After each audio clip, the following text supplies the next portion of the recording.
you were saying earlier today, early in the show, not before the show, that you are a real wrestler. Wrastler. When did you get Wrastler. involved with real wrestling? Oh my god.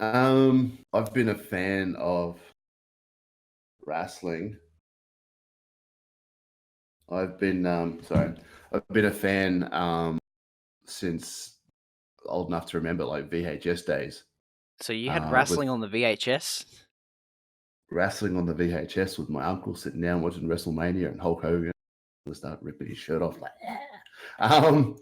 But I had an injury back in 2014, and had an operation on my ankle and was just keen on getting a bit of fitness and getting a bit of stuff back into the old body, and just stumbled upon a wrestling federation down the Gold Coast, and the bloke that was running it thought I was just this fan having a go, but ended up quite enjoying it, and it enjoyed me, and so it took off. Like, I'm not full on hardcore 24/7 wrestling, but it's something that I can do a bit of fun, let off a bit of steam, and be someone different. Be this bigger and bolder person that people love and or hate. So And just a mask. yeah, his name's Gator. What was His that? name's Gator. Gator.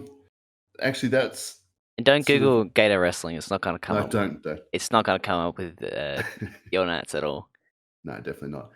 No, Gator was actually a nickname given to me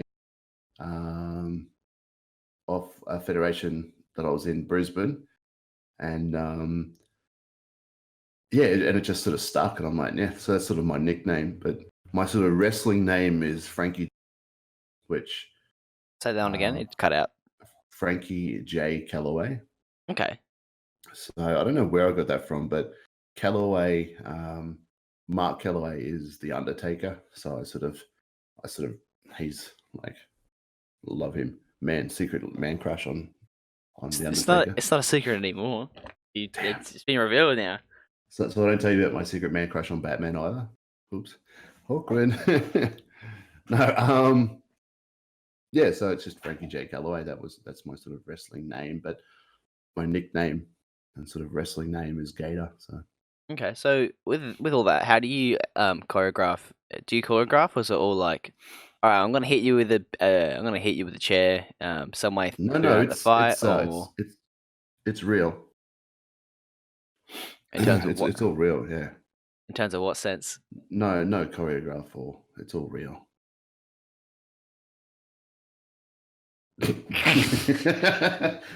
No, there's a thing called kayfabe, and Kayfabe? What?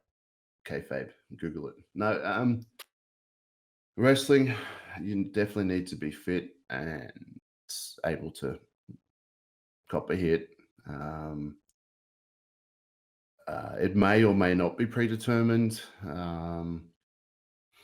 At the end of the day, it's entertainment. It's putting a show on for fans. It's getting those fans to love it and to hate you, and it's just putting on a show for them. So yeah, you're still getting beat up. Like when you get hit with something, you still get hit with something. Like dude, it hurt. Don't get me wrong, it fucking hurts, man. It's and for those of you who don't know, it's not really a PG rated podcast.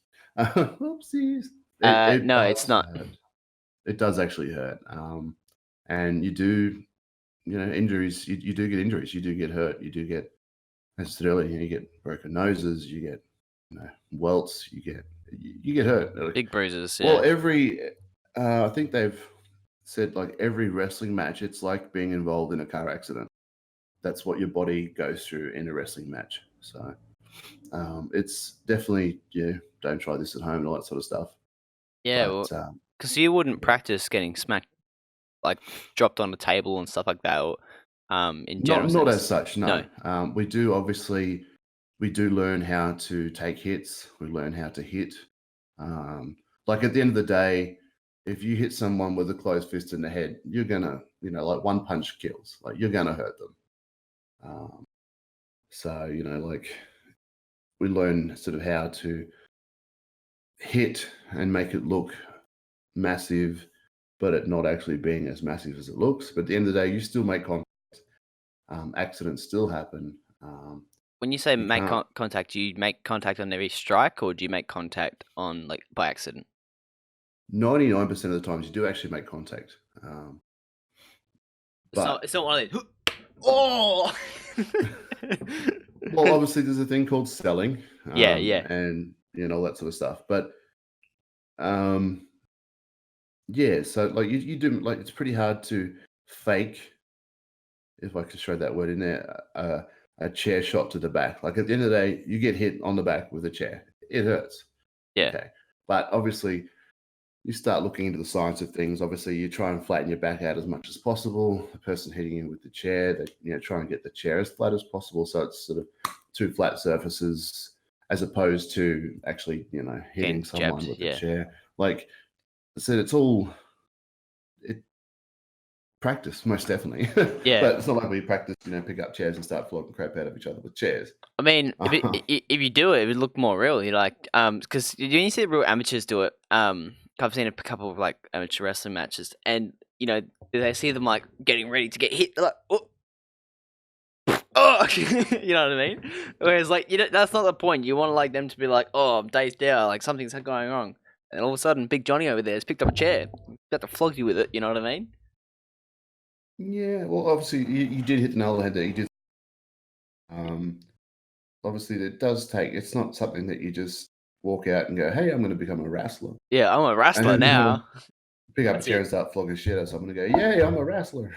Yeah, that's a big one. You could but yeah. but definitely like it. We are definitely trained professionals, if I can throw that word in there as well. And yeah, you shouldn't really try that sort of stuff at home. Um, but yeah, no, it is. It's it's fun. It's cool. The biggest thing for me is that crowd reaction. Um, at the last show, I had literally 50, 60 odd people yelling at me.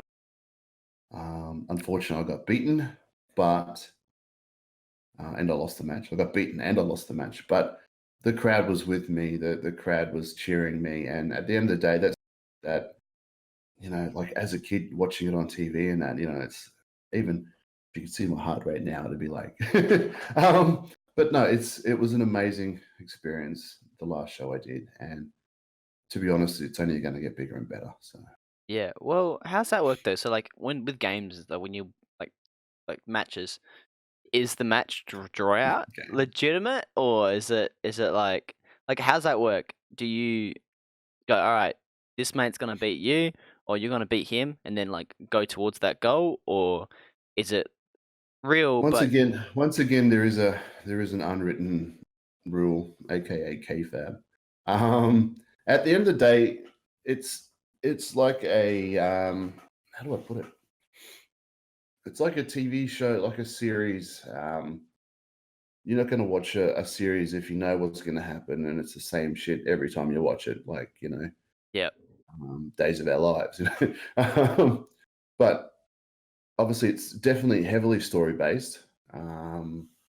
And as this, like, just depending on what's going on with what particular characters, sort of, obviously availability is a big thing as well because we sort of get wrestlers from Victoria, um, oh, North Queensland. You right? I broke my banana. Oh no! Went backwards. That's all right. Don't you hate that when you bend the banana backwards? Sorry. Oops.